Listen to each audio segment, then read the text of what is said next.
Subtópico 2, definição de profeta. De modo geral, a palavra do hebraico para profeta é nabi. Etimologicamente, a definição é incerta, porém diversos significados lhe são atribuídos, entre os quais chamado por Deus e orador. Entretanto, a maioria dos estudiosos trata a palavra profeta com o sentido de porta-voz divino. Nesse aspecto, o profeta seria mensageiro de Deus, cuja missão era levar o povo a obedecer à vontade do Todo-Poderoso.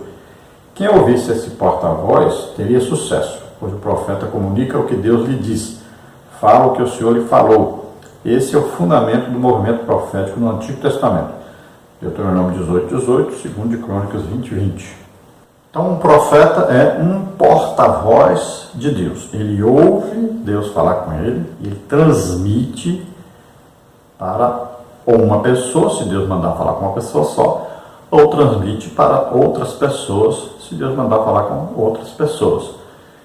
Então, é uma pessoa que recebe diretamente de Deus, ele ouve Deus falando com ele, ou ele pode sonhar alguma coisa para ser revelada, ou pode ter visões, para depois revelar essas visões. Então nós vamos ver vários tipos de profetas assim na Bíblia. Então, dentre aqueles que recebem revelação de Deus por meio de visões, podemos citar aí Daniel, Ezequiel, Isaías, João, o apóstolo João, Então, visões. Vimos aí Paulo recebeu visões, o apóstolo João recebeu visão.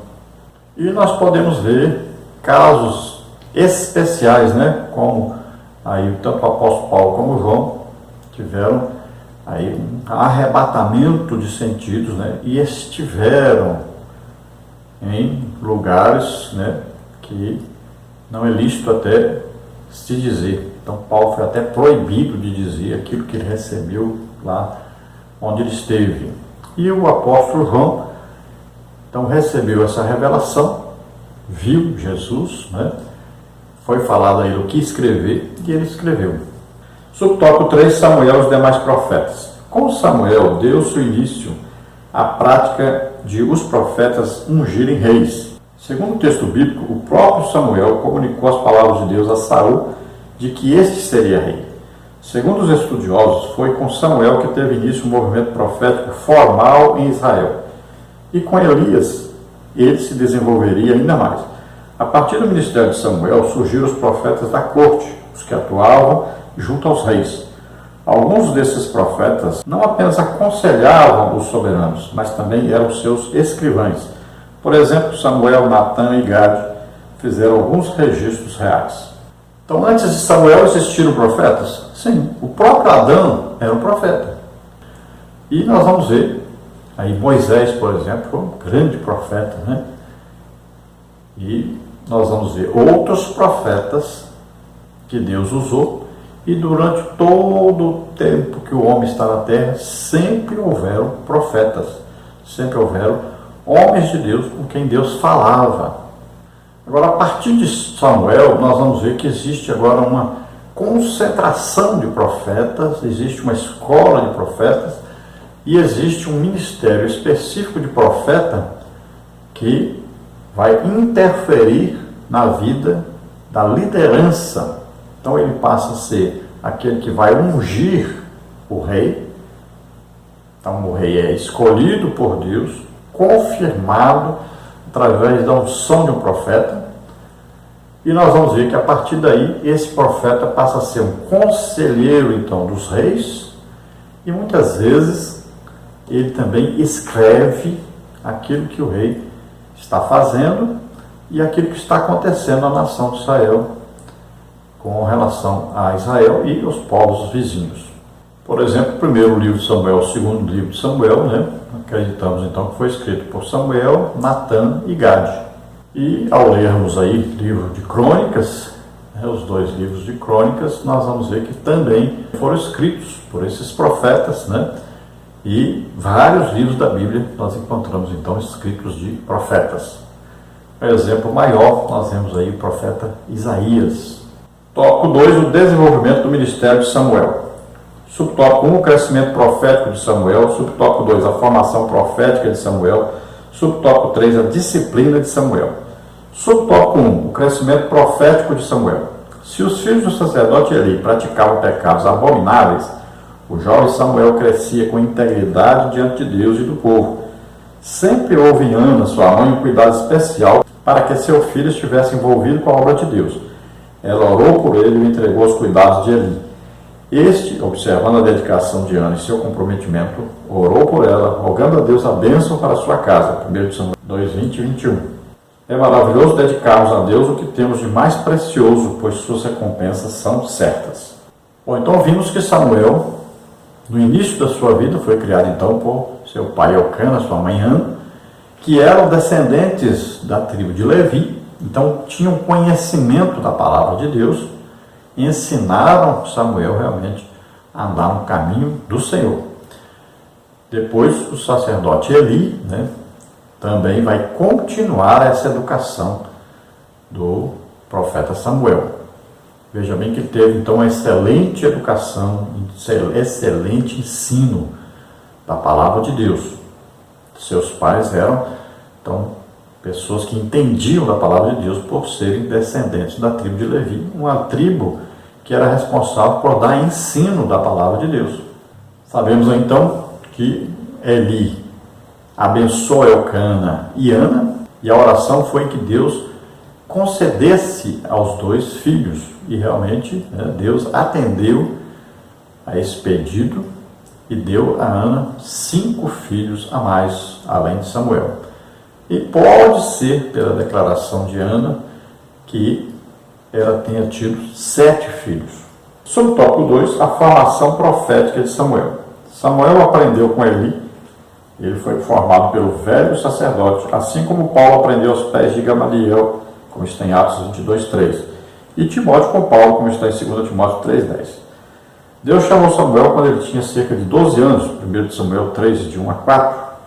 Ou seja, a mesma faixa etária de Jesus quando foi levado a Jerusalém por seus pais. Lucas 2,42. Assim, sob os cuidados de Eli, Samuel era forjado por Deus para o ministério profético. Muitos hoje não querem mais aprender com os mais experientes, pois julgam-se importantes e desprezam o aprendizado aos pés de alguém. Paulo e Timóteo, por exemplo, orgulhavam-se de ter aprendido com seus mestres. Mas além da disposição para aprender, precisamos de disposição para ouvir a voz de Deus. E isso só é possível por meio de uma vida de oração e busca fervorosa pelo Senhor, como está em Isaías 55, 6. Deus quer falar conosco. Então aqui diz o jovem Samuel. Não sabemos aí quantos anos tinha Samuel. Então pode-se deduzir, estudando sobre Jesus, que esta idade aí pode ser então aos 12 anos. Então a dedução, não existe aí escrito claramente isso. Lá com Jesus nós sabemos que é aos 12 anos, mas aqui não sabemos. Mas pode ser que sim, aqui também, já que era tradição, com 12 anos, um judeu se tornar realmente um cidadão judeu reconhecido aos 12 anos, e ele já deveria ter estudado então a Torá e saber de cor. Veja só, era um estudo mesmo minucioso da Torá. Então, aqui acreditamos que Samuel, aos 12 anos, foi reconhecido humanamente, e agora Deus então fala com ele e o seu ministério profético tem início. Então veja que Jesus também, foi criado por Maria, José. José era da tribo de Judá, descendente do rei Davi. E Maria, nós vamos ver que era prima de Isabel. Isabel era o quê? Descendente direta de Arão. Então, família sacerdotal.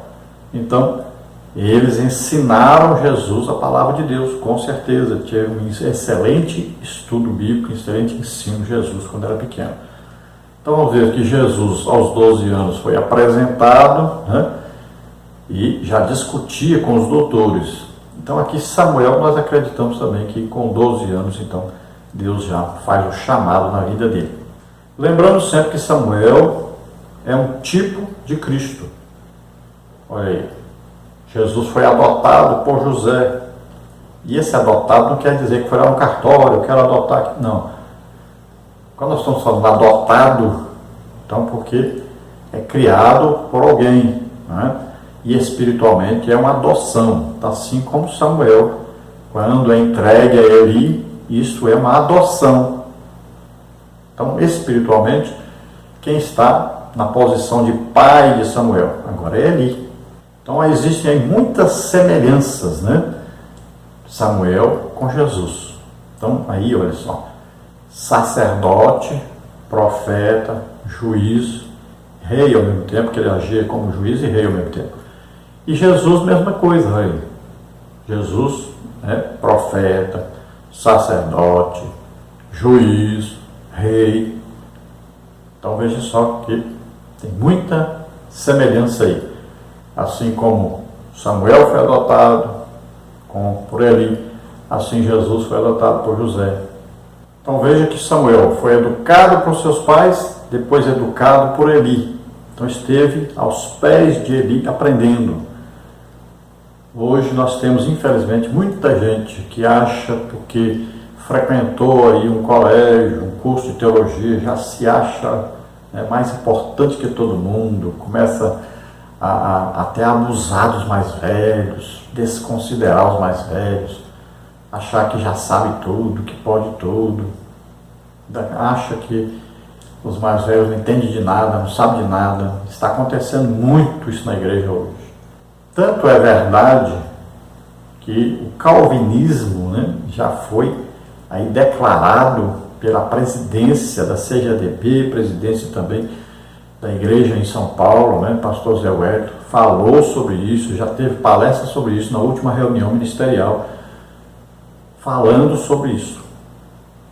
Não existe na nossa declaração de fé nenhum apoio ao calvinismo. E nós estamos vendo aí uma invasão do calvinismo por parte dessas pessoas que estão fazendo cursos teológicos e muitas vezes com professores calvinistas e estão querendo implantar o calvinismo na Assembleia de Deus. É a mesma coisa que falar assim, vamos destruir a identidade da Assembleia de Deus.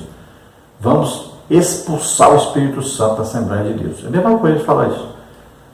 Porque para eles não existe na atualidade os dons do Espírito Santo sendo manifestados.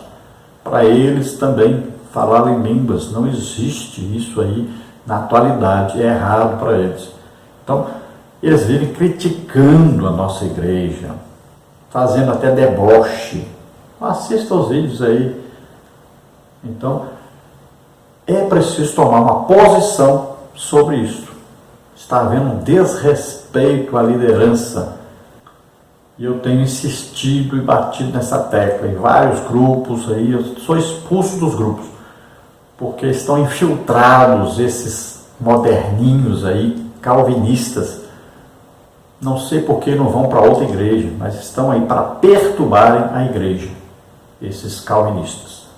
Assembleanos misturados com o calvinismo, infiltrando-se e tentando aí parecer mestres, né? Querendo ensinar as pessoas como se eles tivessem experiência. Pessoas que não ganham aulas, nunca nem leram a Bíblia toda, a maioria deles. Só leem livros calvinistas. Então acham tudo pronto lá, pregam as mensagens, está tudo lá na internet, está lá nos livros calvinistas, tudo que eles falam, tudo que eles pregam está lá. Só repetir, são como os papagaios. Não têm experiência com Deus, não são pessoas de oração, não são pessoas de jejum, não são pessoas que ganham almas e estão aí querendo ser donos da igreja. Subtópico 3, a disciplina de Samuel. Ainda jovem, Samuel já se mostrava disciplinado. Ao ouvir uma voz que eu chamava pelo nome, pensando que fosse a de Eli, por 3 vezes dirigiu-se a ele com todo respeito e temor, como está em 1 Samuel 3, 4 e 5. Essa postura apontava que ele era o homem certo para ouvir a palavra do Senhor. Por não ter uma experiência pessoal com Deus, ainda não sabia como responder ao chamado divino. Por isso, Eli o orientou. Desde então, Samuel passou a receber visões de Deus e orientações sobre a sua palavra. Se os nossos filhos serviam a Deus com a disposição de Samuel, educados pela sua família na presença do Pai, eles influenciarão de maneira impactante a sua geração, como está em Mateus 5, 13 a 16.